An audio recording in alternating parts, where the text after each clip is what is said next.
Lightning tore through the Texas sky, a jagged white scar against the endless black, illuminating the world below in fleeting, electric bursts.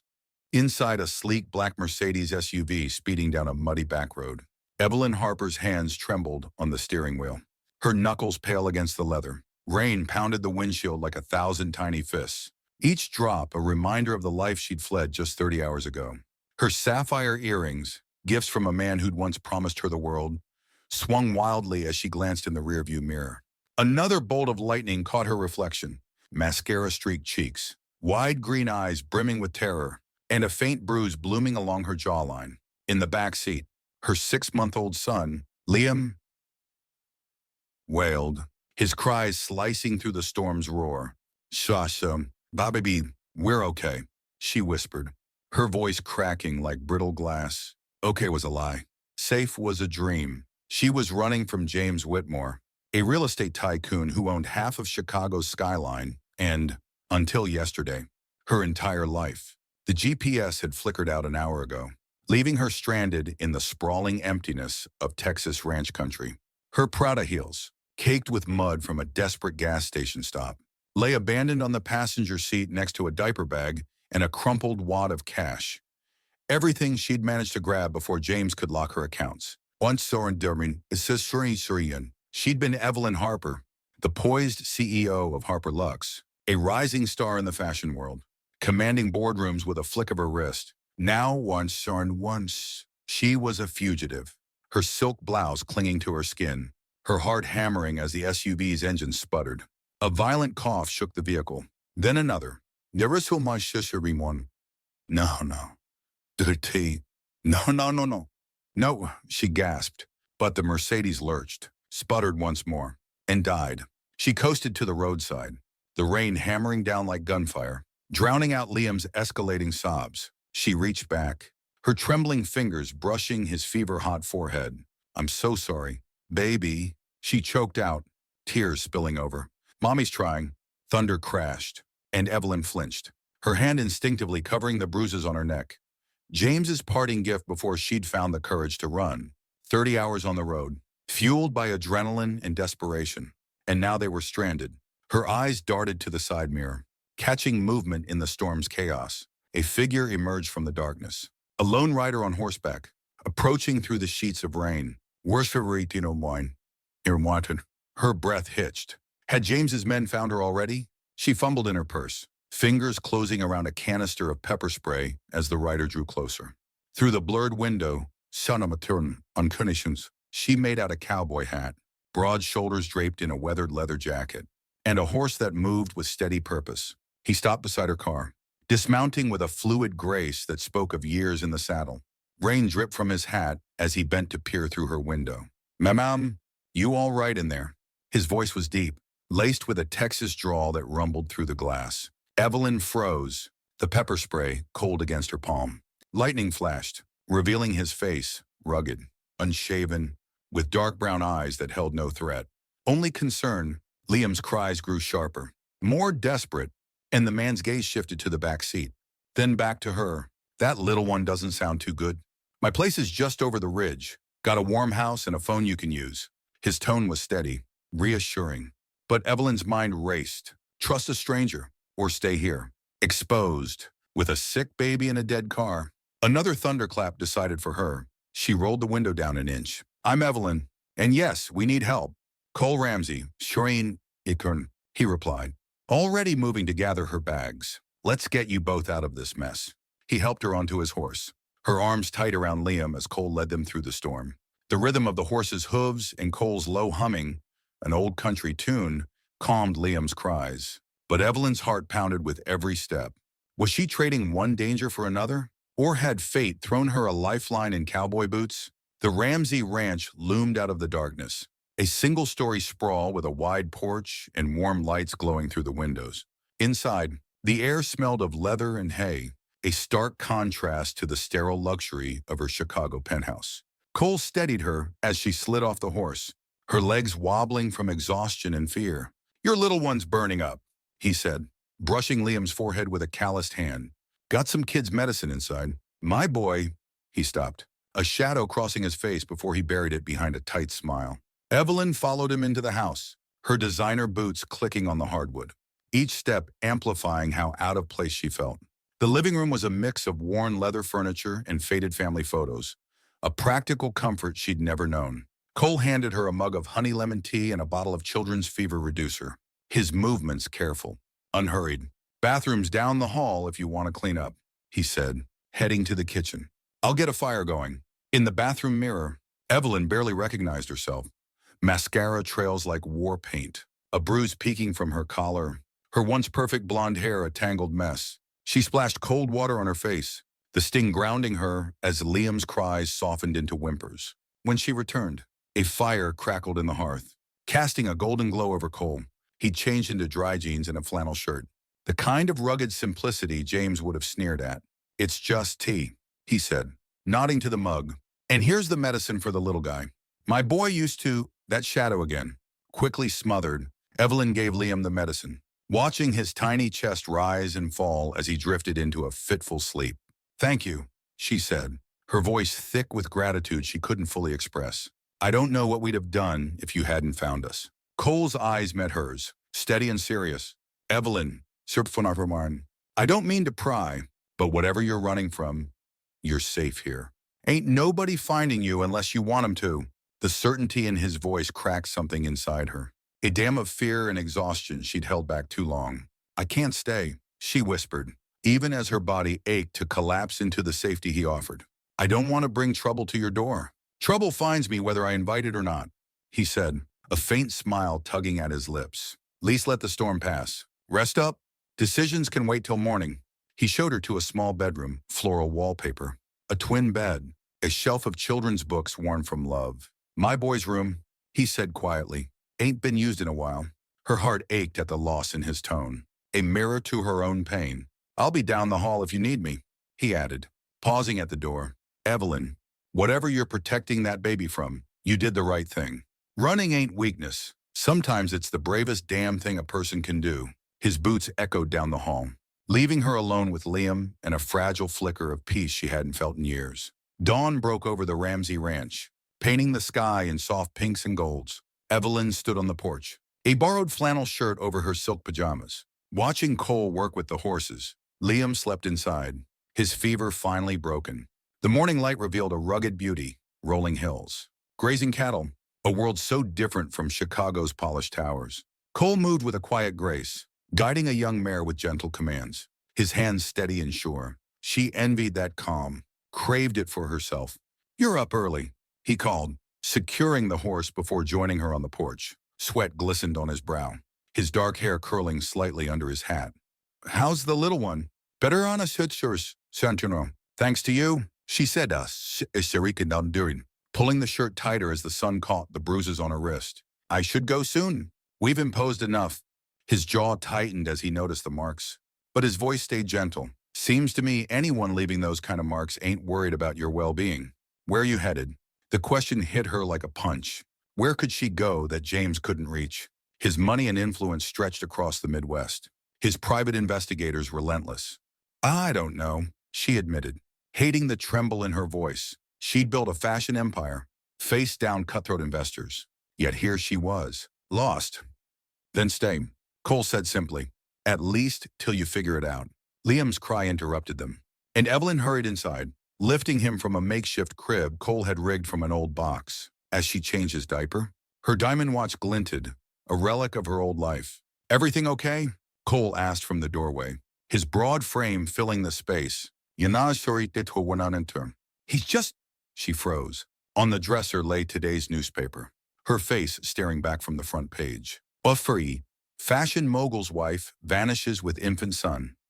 James Whitmore offers $100. Sir reward." Her hands shook as she fastened Liam's diaper. "I'm not what he says I am," she said, turning to Cole, chin lifted despite the fear clawing her chest. He picked up the paper, folding it deliberately. "I've seen enough to know newspapers ain't always worth a damn.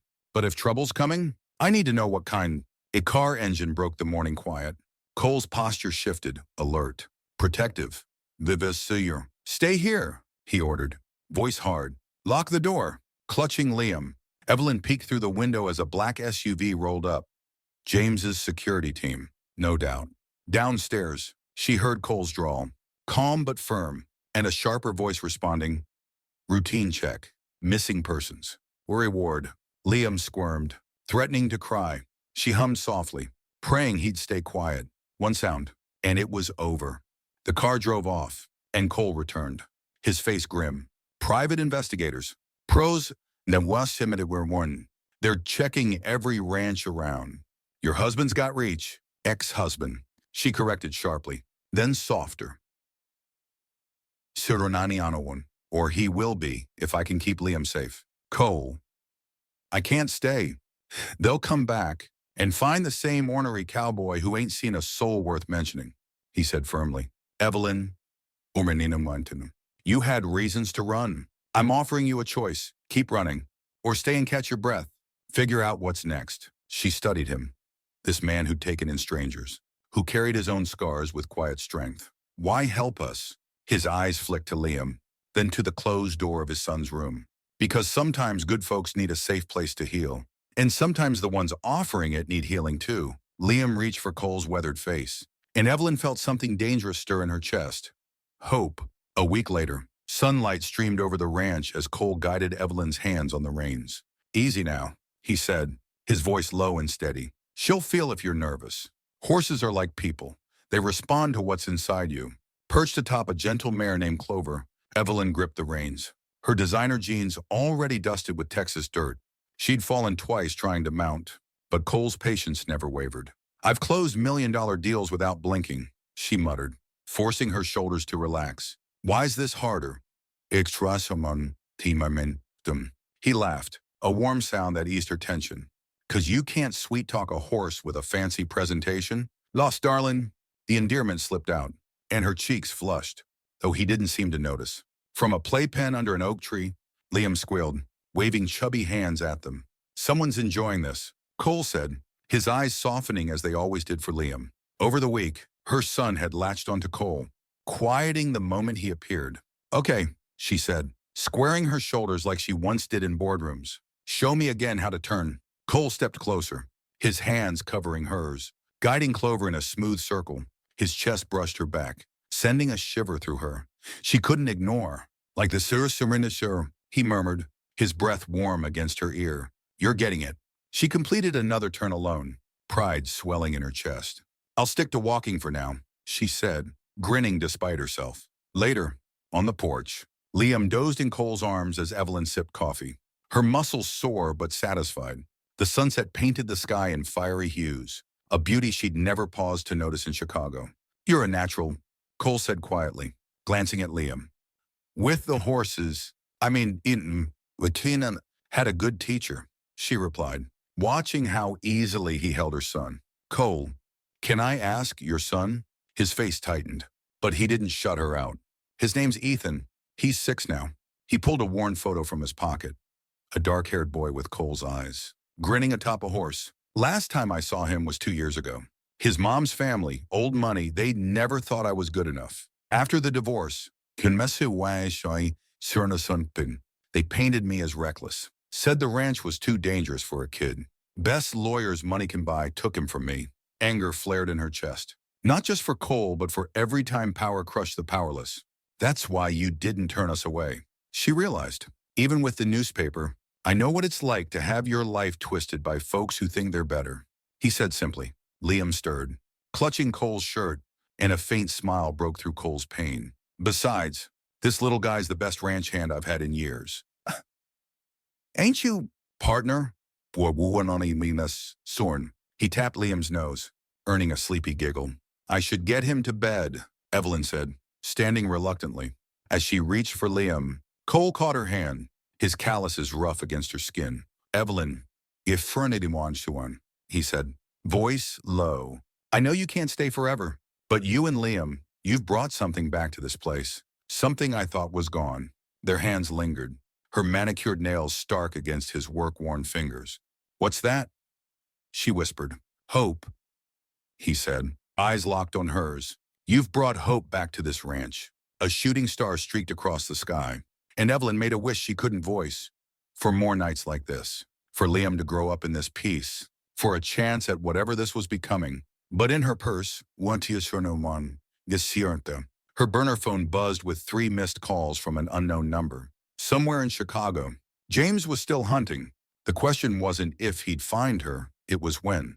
The next morning, in a year so Evelyn stood in Cole's kitchen, the scent of fresh coffee grounding her as she poured a mug with shaky hands. Liam babbled happily in his playpen on the porch, his tiny voice a bright spot against the dread coiling in her gut. She'd grown to love these quiet routines. The creak of the floorboards, the distant whinny of horses, the way Cole's presence filled the space without demanding anything. But peace was a fragile thing, and the Houston Chronicle on the counter shattered it. Fashion empire heiress kidnapped. James Whitmore ups, reward to $500. Surin Wexewern. Her photo stared back at her, poised and polished at a gala. James's hand possessive on her waist. The article spun lies she'd heard him whisper for years. Mental instability, postpartum depression, a danger to herself and her child. Her knees buckled, and she sank into a chair, the glossy image mocking her. Don't believe everything you read. Cole's voice cut through her spiraling thoughts. He leaned in the doorway, his broad frame silhouetted by the morning light, watching her with an unreadable intensity. Though I reckon there's some things you might want to tell me now. She clutched the paper, her nails digging into the edges. I'm not crazy, she said, voice barely above a whisper. That's what he wants everyone to think. But I'm not. He pulled out the chair across from her, sitting with deliberate calm. I know that. What I don't know is the full story. And with that little guy out there, he nodded toward Liam. I think it's time I did. Evelyn took a ragged breath, her fingers tracing the fading bruise on her wrist. I was 25 when I met James. I'd just launched Harper Lux, and he was this charming billionaire. Chicago's golden boy. He swept me off my feet, promised to build me up, and he did. At first, but then it changed. Her voice hardened. It was slow. Suggestions about my company that turned into control. Critiques about how I looked, who I saw, what I did. After Liam was born, he said I was too fragile to lead, too unstable to mother. He had doctors on his payroll, therapists who wrote reports about my episodes. Cole's hands clenched on the table, his knuckles white. He was setting you up. Yes, was Sarah, she said, her throat tight. The night I ran, I found files on his laptop, plans to commit me. Take Liam, control everything. I grabbed what I could and left. Cole stood abruptly, pacing the small kitchen. His anger a quiet storm. Men like that, he growled. Think money lets them own people. He stopped, meeting her eyes at one. Like my ex's family. Ethan's mom, she asked softly. He nodded, pain flickering across his face. They didn't hit her, but they broke her all the same. Convinced her I was nothing but a roughneck cowboy unfit for their world. Through the window, Liam's giggle drew their attention as he chased a butterfly near his playpen. The difference is, Evelyn said, Ethan still has a chance to know you. If James gets Liam, she couldn't finish. Cole stepped behind her, his presence a steady anchor. That ain't happening. You don't know him, she said, desperation creeping in. He's convinced half of Chicago I'm unfit. Those investigators, they'll come back with more questions. More people? I should leave before what? He turned her chair, kneeling to meet her gaze. Before you trust someone might want to help without controlling you. Before Liam gets too attached. Before you do, the questions hung heavy, unspoken possibilities crackling between them. I can't let you risk everything, she whispered. Your ranch, your chance at Ethan, the day you showed up in that storm, he said, voice rough with emotion. Something shifted. It wasn't just about shelter. You and Liam, you brought life back to me. The burner phone rang, shrill and insistent. A block number flashing.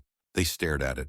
Liam's cries starting up as tension filled the air. You don't have to answer, Cole said, but she reached for it, hands trembling. If I don't, he'll keep coming. Next time, it won't just be investigators. She hit speaker as Cole scooped up Liam, quieting him with a gentle sway. Evelyn morning.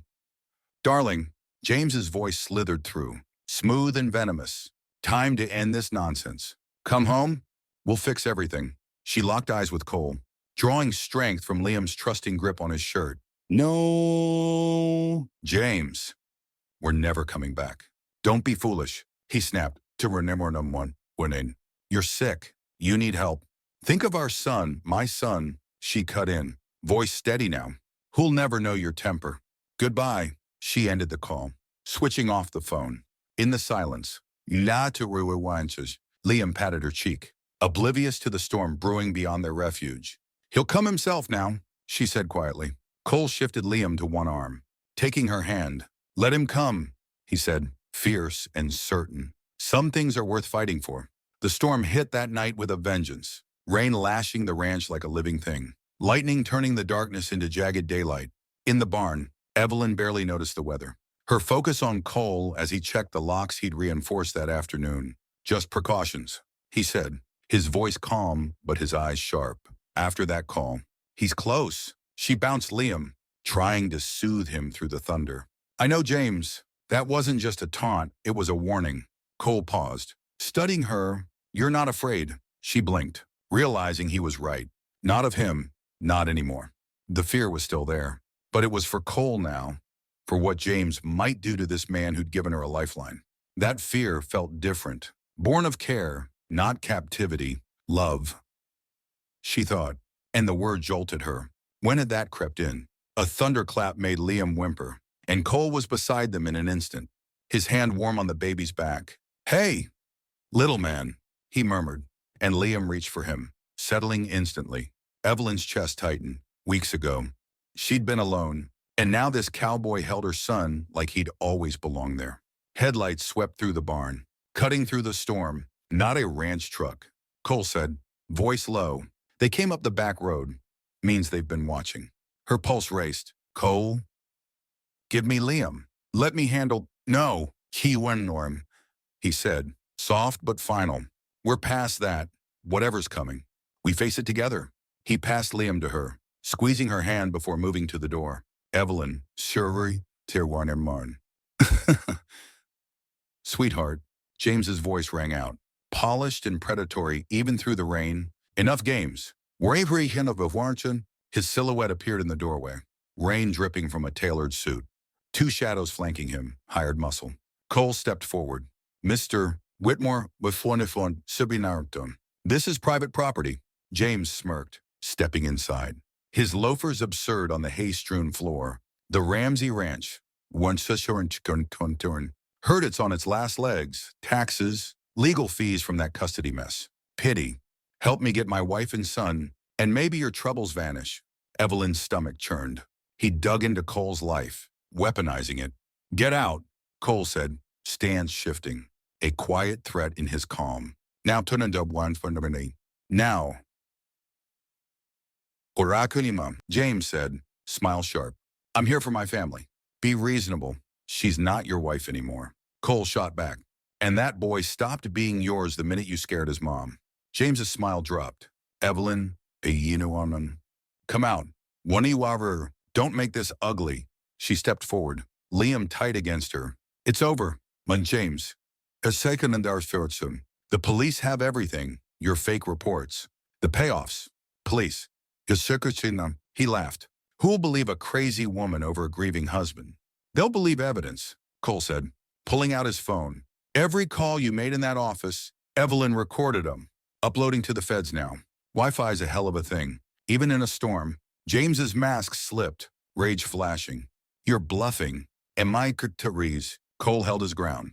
James lunged, hand diving into his jacket. Evelyn screamed, but Cole moved faster, his fist slamming into James's jaw as lightning struck nearby.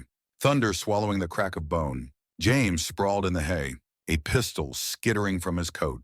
His men backed off. Hands up, they weren't paid for this. You'll pay, James spat, blood staining his lips. Everything she is. I made her. Evelyn said, stepping closer. A year once her were neither share. Everything I am, I built. You just made me forget for a while. Red and blue lights flashed through the rain. Sirens piercing the night. Texas Rangers, Cole said, calm as ever. Called them when I saw your car. Phones are mighty useful. James scrambled for the gun.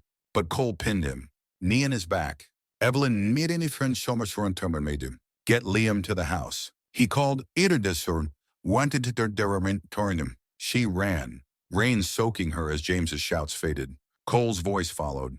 By the way, Whitmore, says it runs on. The ranch ain't failing. Evelyn's turned it into a therapy haven. Keep your dirty money. We've got hope. Lightning flared, silhouetting a mother running toward home, a cowboy standing tall, guarding her future. The Texas Rangers hauled James away in handcuffs, his tailored suit sodden and crumpled, his polished facade shattered. Evelyn watched from the porch, Liam asleep against her chest, his tiny breasts warm against her skin. The storm still raged, but the red and blue lights cutting through the rain felt like a promise of justice. Of an end, Cole stepped onto the porch, his flannel shirt clinging to his broad shoulders, rain dripping from his hat.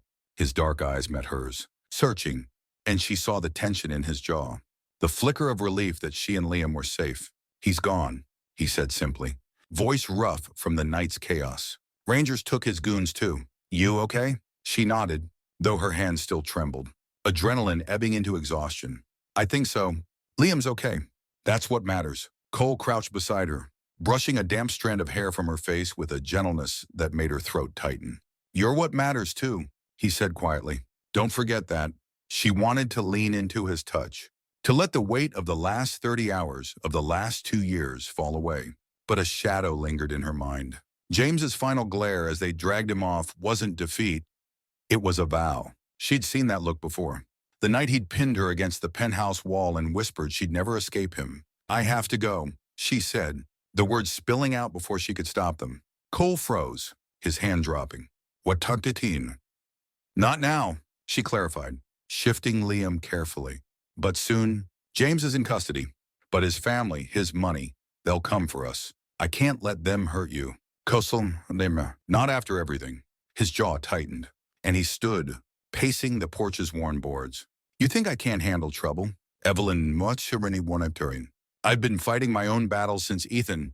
He stopped, running a hand through his wet hair. I'm not losing you and Liam to some rich bastard's vendetta. You're not losing us, she said, standing to face him, her voice fierce despite the tears threatening to spill. I'm protecting you. Pimbirori, this ranch, your chance to see Ethan again. It's too much to risk. He turned, eyes blazing with something raw and unguarded. You're not the only one protecting here. You showed up in that storm, scared as hell, and you still fought. You gave me something to fight for too. Don't take that away now. Before she could argue, the crunch of gravel broke the tension. A sleek black car pulling up the drive. Evelyn's heart sank. Another of James's men. But Cole's posture shifted, recognition flickering in his gaze. The driver's door opened, and a woman stepped out, silver hair perfectly styled despite the humidity. Her designer coat a stark contrast to the muddy ranch. That's Margaret Hale, Cole said, voice low. Ethan's grandmother. Evelyn's stomach twisted as Margaret approached, her knock sharp against the doorframe. Mrs. Harper, Margaret said, her smile cold and practiced. Or should I say Miss Carter again? I believe that's your maiden name. What do you want? Evelyn asked, clutching Liam tighter, her pulse racing. Margaret stepped inside uninvited, her eyes sweeping the modest space with faint disdain. To help you, dear Simon. James's family and mine go back decades. This mess with him, it's unfortunate. But I'm here to simplify things. Cole bristled, stepping closer to Evelyn. She doesn't need your kind of help. Margaret ignored him, focusing on Evelyn. James is willing to be generous. Full custody of your boy. A nice allowance. An apartment back in Chicago. All you do is sign a statement about Mr. Ramsey's unsuitability. A man like him, with his history, shouldn't be near children. Don't you think? The pieces clicked. Margaret was the architect of Cole's loss, the one who'd painted him as unfit. You're why he lost Ethan, Evelyn said, voice shaking with fury. I protected my grandson from a dangerous environment. Margaret replied, inspecting her nails. Just like you should protect yours. Evelyn's blood boiled. You want me to lie? Ruin him like you ruined his life. I want you to be practical. Margaret snapped, her composure slipping. Cole's in Houston right now. Isn't he fighting for Ethan at some hearing? One call from me, and it's delayed again. One word from you about feeling unsafe here. And he's done, Liam whimpered. And Margaret's gaze softened briefly before hardening again. You're a mother. Tirmasaru warned. You know we make hard choices for our kids. Yes, Evelyn said, steel in her voice, which is why I'm making sure Liam and Ethan know the truth. She pulled out her phone, stopping the recording she'd started when Margaret arrived. Your threats, Ninwanawas. Your blackmail, admitting you rigged Cole's custody case. How's that sound to a judge? Margaret's face went rigid. You wouldn't dare. I spent years letting a man control me with fear, Evelyn said, stepping closer. Liam warm against her. Never again. Get out of our home. Margaret's car peeled away, leaving Evelyn trembling in the kitchen. The burner phone she'd packed to call James's lawyer felt like a lead weight. She looked around at Cole's coffee mug, Liam's toys, the photos he'd started adding them to. This was worth more than any deal. She deleted the lawyer's number and started dialing. Old business contacts, journalists who'd chronicled her rise, family lawyers who'd fight dirty if needed. By evening, Cole returned, weary from another delayed hearing but unbroken. He found her on the porch, papers and a laptop spread out, a plan to expand the ranch into a therapy program. I made a choice today, she said before he could speak. I chose us. I chose fighting, if you'll have us. He looked at the papers, at Liam dozing on the swing, at her. Took you long enough, he said softly, pulling her into his arms. Behind them, Liam smiled in his sleep. Finally home. 6 months later, Evelyn stood before the Houston courthouse, her tailored suit a shield reclaimed from her past. Cole fidgeted beside her in a suit she'd picked. Handsome but uneasy, Liam on his hip in tiny cowboy boots. You don't have to do this, he said, voice tight. My hearing's why I need to, she replied, adjusting Liam's hat. James and Margaret used the same tricks on us. Time to break their game. Inside, the courtroom buzzed, James's legal team in slick suits. Cole's small-town lawyer nervous but ready. Evelyn kissed Liam's forehead, handing him to Cole. Remember the plan? He nodded, eyes locked on hers. You sure?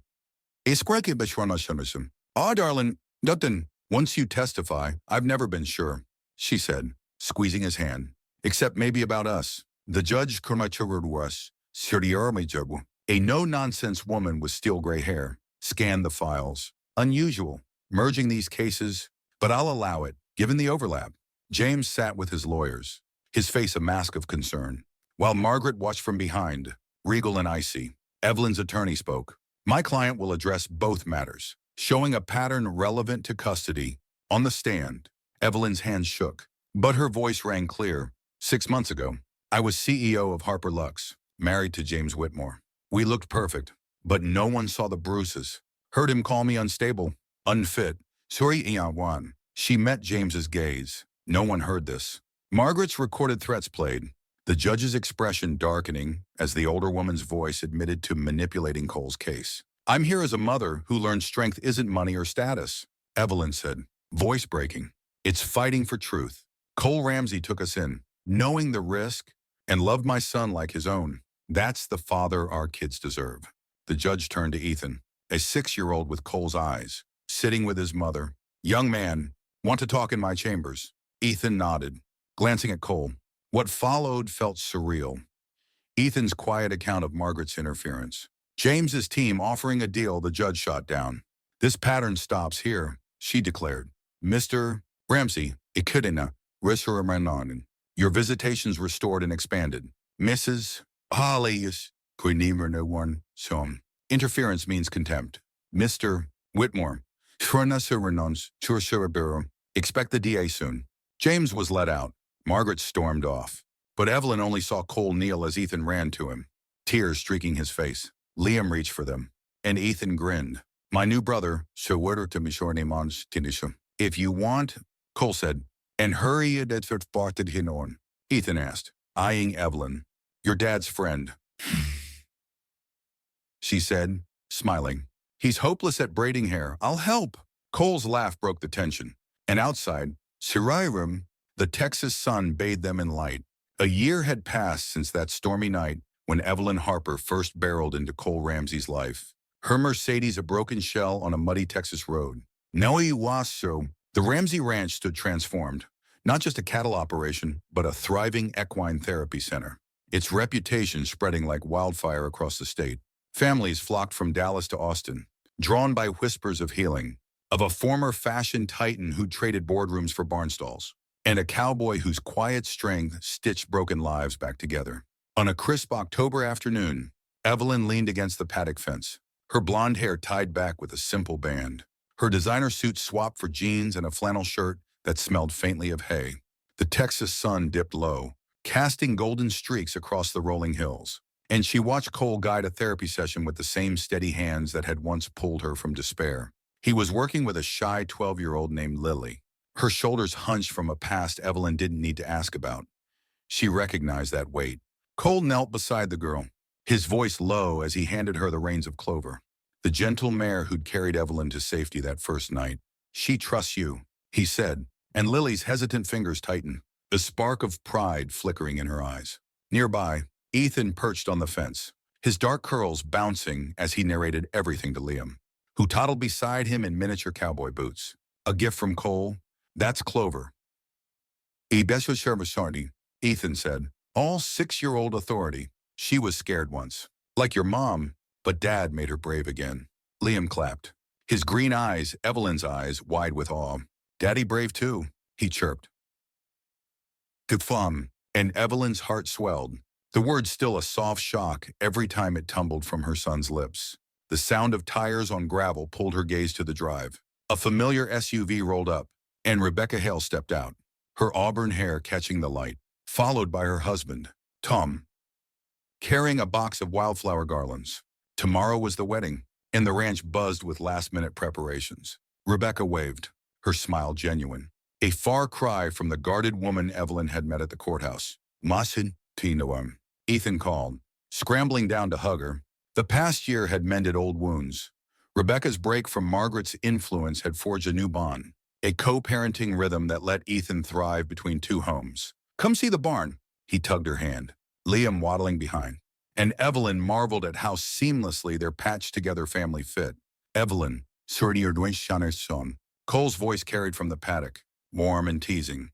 "Get over here a sec." She crossed the dusty ground, and Lily looked up, shy but beaming. "Show her," Cole encouraged. The girl squared her shoulders and led Clover in a perfect circle, her earlier fear gone. "I did it," she whispered, and Evelyn saw her own reflection in that quiet triumph. The moment she'd stood up to James, to Margaret, to the life that had caged her. "You sure did," she said, smiling. "Want to help exercise the horses tomorrow before the wedding?" Lily's face lit up. "Really, darling," Cole drawled, tipping his hat. "On this ranch, everyone's family. Family pitches in." That night, after Ethan and Liam were tucked in, Ethan reading Liam a cowboy story with exaggerated voices, and the final decorations hung, Evelyn and Cole settled on the porch swing. The barn glowed faintly, twinkling lights spilling from its rafters, wildflowers lining the aisle where she'd ride Clover to meet her cowboy. The Texas stars blazed overhead, brighter than ever. "The Subrita read made fit for as if blessing the life they'd built. Second thoughts. "Perdini," Cole teased, nudging her with his shoulder, though his dark eyes held a flicker of nerves. She laughed, the sound free and light. "After Ethan's choreographed the whole ceremony, he'd hunt us down if we eloped." "True. His first quarantine." Cole grinned. "Can't believe it's been a year since you roared in here." "Scared out of your mind." "I was terrified," she admitted, leaning into him, his arm warm around her shoulders. "Of James, of failing Liam, of never breaking free. Now," she gestured to the ranch, the therapy center humming with purpose, the home they'd carved from chaos, the family pieced together from fractured pasts. "Now I know freedom's not running. It's choosing where you belong." She touched the silver ring on her finger, etched with tiny stars, a promise Cole had made under this same sky. No mansions or jets. He'd said then, "Mean me one reef for the kinonis," and she'd answered, "Just a horse. Riri Iaseberwa, an open sky, and a man who knows love sets you free." Speaking of plans. "Serene," Cole said. "Ethan reminded me, tomorrow. You ride in on Clover. We say our vows. Then Liam rides up with me on Thunder. And Ethan brings the rings on Rusty." "Got it memorized," she assured him, grinning. "Our son's a stickler for details." "Our son," Ifwan, Cole echoed, the words soft with wonder. and pulled her closer. Their family wasn't conventional. Two kids from different storms. Two parents who'd found each other in the wreckage. But it was theirs. Forged in trust and tougher than any empire James or Margaret could have dreamed. The next day dawned clear. The Texas sun gilding the ranch in hope. Evelyn rode Clover down the barn aisle, her dress simple and flowing, catching the light as she moved. Guests filled the space, ranch hands and their families. Therapy families like Lily's, even a few Harper Lux colleagues who'd cheered her rebirth. Cole waited at the end, ruggedly handsome in a suit, his hat tipped back. Eyes locked on her with a love that stole her breath.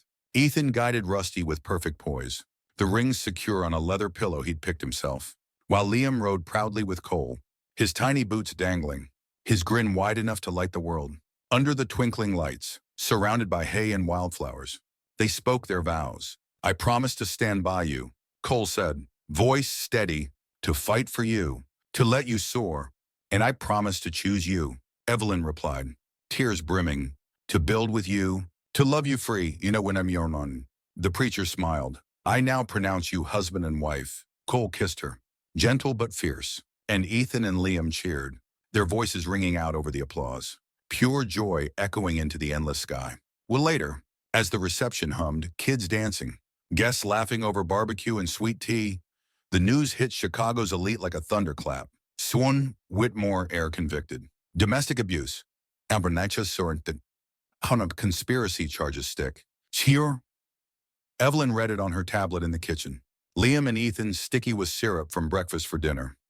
"You're doing it again," Cole murmured, wrapping his arms around her from behind. "What to do it on to?" Smiling like you're finally free, she leaned into him, the article a footnote to the life they'd claimed. Rebecca joined them, her custody deal with Cole now equal. Margaret's shadow gone. "Sarah wants to teach Liam lassoing," she said, laughing. "Says he's her deputy now." That night, back on the swing, stars winking above, Cole traced her hand. "When you crashed in here, I thought I was saving you." You did," she said, touching his face. "No," he smiled, kissing her palm. "You saved us both. Showed me love's worth fighting for. Not to own, but to set free." A shooting star flared, and Evelyn made a wish, not for escape, but for forever. Right here. "Just serenity near me, so near." Inside, Ethan's voice drifted out, telling Liam a tale of brave cowboys and fearless moms. Their laughter the sweetest sound under the Texas sky. A family whole. Free. And finally home.